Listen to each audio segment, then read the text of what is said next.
Tempo para reunir mais uma comissão executiva. De segunda a sexta, analisamos em profundidade os principais temas económicos que marcam a atualidade.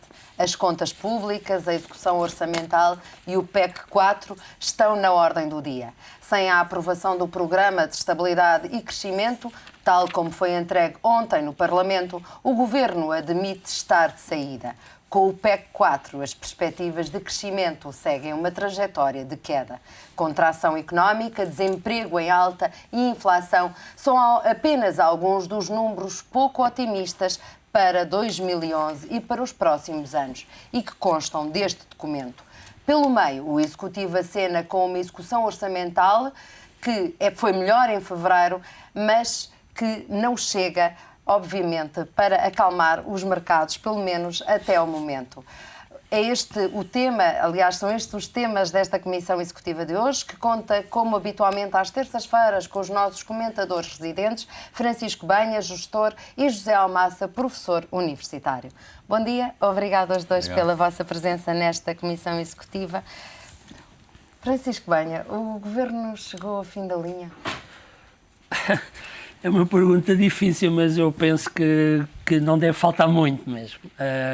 A situação do país neste momento é complicada.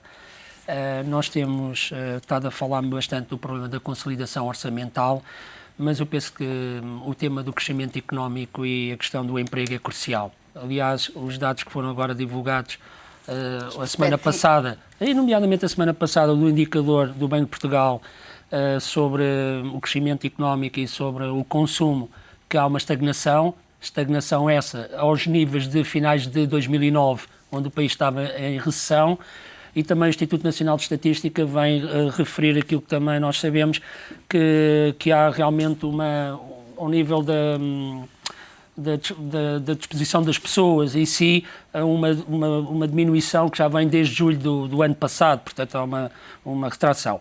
E, portanto, a situação não é positiva e depois agrava-se bastante com o problema que Portugal está a ter agora, que é a questão da liquidez.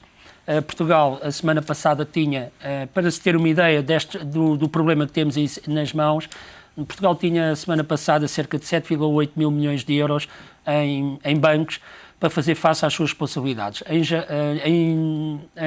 Na sexta-feira, amortizou dívida no valor de 3,8 mil milhões de euros, resultou 4 mil milhões, mas agora temos em abril que pagar mais 4,5 mil milhões e em junho mais 4,9 mil milhões. Portanto, temos aqui um problema de liquidez para fazer face a isso na ordem dos 5,6 mil milhões de euros, o que é crítico, não é crítico, porque também depois temos que pagar o déficit que continuamos a gerar, apesar como referiu, que o orçamento, ou portanto que o controle orçamental até acabou por acontecer de alguma forma, nomeadamente no subsetor do Estado, o que é um facto é que continuamos a ter capacidade de cumprir com os planos e, portanto, isso traz realmente uma situação bastante complicada e neste momento os mercados não estão a reagir, como referiu e como a peça também e como salientou, e por isso há que fazer qualquer coisa e realmente neste momento mais importante do que a própria execução orçamental é quem é que a vai executar, porque o pecador não pode ser aquele que depois vai implementá-la e, portanto, eu penso que neste momento é provável que realmente o país vai ter mesmo que ir para eleições. Não é? E, de qualquer modo, pegando ainda na sua preocupação relativamente ao desemprego, sim, este documento foi apresentado ontem na Assembleia da República, refere também as perspectivas para o desemprego, que não são de todo favoráveis. Além disso, com as medidas que são colocadas em cima da mesa, é impossível imaginar o crescimento ou a possibilidade de crescimento vai ficando cada vez mais reduzida. Isso, para os empresários, também acaba por ser outra preocupação grande. É uma preocupação grande, porque para fazer face a um conjunto de despesas acaba por não haver dinheiro para a economia. E vamos a casos concretos, porque assim as coisas percebem-se um pouco melhor. No Orçamento de Estado estava previsto para 2011 uma nova linha de apoio às empresas, na ordem dos 3 mil milhões de euros. Essa linha tinha como objetivo fundamental a prestação de garantias por parte do Estado junto das entidades financeiras para que os empresários pudessem financiar a taxas de juros adequadas ao ciclo de investimentos que têm e à situação atual. Só que essa linha, vulgarmente designadas PME Invest, não, a priori, está suspensa. Apesar de se ter dito que o Governo reforçou em 1,5 mil milhões a PME Invest 6, o que é um facto é que não estão neste momento operacionais. E não estão porquê? Porque os custos... Por parte da banca também... Não é só a banca, não é só a questão da banca. Só para ter uma ideia, Alda, e por haver como esta asfixia dos custos do Estado, depois não liberta dinheiro para a economia. Por exemplo, o Estado, para lançar esta linha de PME Invest 7, tinha que ter mais ou menos de encargos 300 milhões de euros, mas vamos considerar que dá mais ou menos 10%. Ora, o Estado não aguenta, portanto, o orçamento, as contas públicas não aguentam mais este esforço. Porquê? Porque eles terão a ser afetos a outras origens, a outras despesas. Necessidades mais prementes. E, portanto, repare, e depois, aliás, há aqui um aspecto relacionado com estas questões das garantias mútuas que o Tribunal de Contas está neste momento em divergência com o Governo relativamente à contabilização destes encargos, porque o Orçamento de Estado, por exemplo, prevê para este ano 7,5 milhões de euros de custos com estas garantias, ao passo que os cálculos que são feitos apontam para cerca de 300 milhões. E, portanto, há aqui um buraco, entre aspas, que não pode ser contabilizado. E se realmente a linha for para a frente, tem que se contabilizar, porque senão vai haver aqui divergências. E isto é um sinal de que, depois, as empresas que se debatem com problemas não só económicos, porque se não há consumo, as empresas não vendem, se não as empresas não vendem, as lojas não vendem, também não se produz. E, portanto, há aqui um clima bastante negativo e os empresários acabam por não ter oxigênio, entre aspas, para desenvolver as suas atividades. Zé Massa, já não há mesmo oxigênio, pegando aqui nas palavras do Francisco Banha, porque este PEC 4, na opinião de muitos economistas, e gostava de saber a sua, tem medidas que, de facto, deixam mais pessoas ainda numa situação muito crítica. Sim, naturalmente, porque, repare, o PEC 4 toca num ponto que é crucial e, portanto, que se sente no dia-a-dia. Um deles, que o PEC 4 vem tocar com as medidas tomadas, tem a ver com o desemprego. Não é? Portanto, o desemprego, em 2010, perdemos cerca de 75 mil postos de trabalho e com este PEC, conforme ele está o PEC 4, vai para mais 30 mil postos de trabalho. Mas porque a economia também não tem capacidade de criar empregos, não é? Pois, mas também a economia não tem capacidade de criar empregos porque também existe, como acabou de dizer o Francisco, falta de confiança até nos agentes também. Não vamos só atribuir a culpa a razões externas. Portanto, há razões internas. Portanto, nós continuamos sem controlar as nossas contas. E, portanto, não podemos estar sempre a dizer que é a crise internacional, portanto, são os fatores exógenos que influenciam isto. A execução orçamental de fevereiro não o convenceu? Não.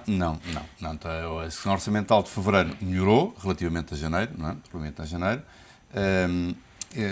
Veio mostrar uma coisa que é, portanto, o janeiro e fevereiro, como dissemos aqui há um mês atrás, quando tratámos do janeiro, de que esta execução orçamental era só uma parte. E neste momento melhorou, há indicadores que melhoraram. Mas nota-se uma coisa que é bastante evidente.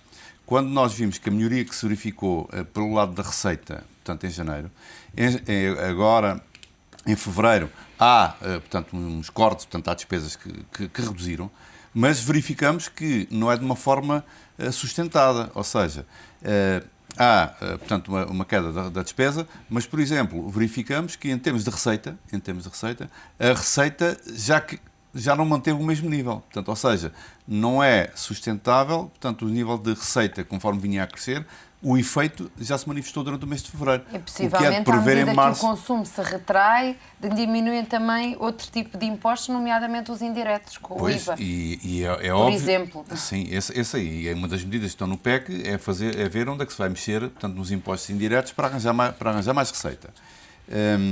Dentro dos números da execução, e, portanto, eu penso que tem que haver, que temos de fazer aqui uma relação, portanto, direta hoje entre que é a execução orçamental e o PEC. E a relação entre a execução orçamental e o PEC, para mim, reside no seguinte. Este PEC nasce e aparece agora porque chegou-se à conclusão que este Orçamento de Estado, passados estes 2 meses e mais um que já está a meio, não é? Que este Orçamento de Estado não funciona, portanto está ultrapassado. Está ultrapassado porque, portanto, o controle das contas públicas não se verifica. Se verificarmos, portanto, se olharmos, por exemplo, para os números que foram publicados, quando se anuncia que há uma recuperação da despesa de uma recuperação muito grande em termos homólogos em relação ao mês de fevereiro, portanto, falava-se em 870 milhões, portanto, do período homólogo. Nós tivemos, por exemplo, o déficit orçamental no mês de fevereiro, ele ficou nos 374 milhões. Além disso, há outro aspecto que temos que não pôr de lado, que tem a ver com o protelamento de despesa que não está contabilizada. Portanto, a nível do Serviço Nacional de Saúde, todos sabemos que isto está a acontecer. Por outro lado, há que ver que relativamente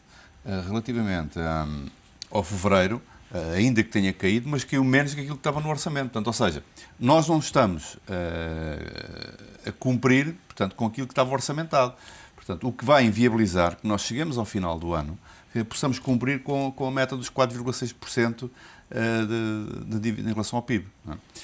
Mas há mais dados ainda. Por exemplo, a aquisição de bens e serviços continuou a crescer, está com uma taxa de crescimento de 49%. Portanto, há uns que baixaram, efetivamente, baixaram ao nível dos salários, portanto, houve uma redução, mas os salários baixaram, portanto, 5,3%. 5,3%, portanto, as remunerações certas e permanentes, mas elas deviam ter baixado 10%.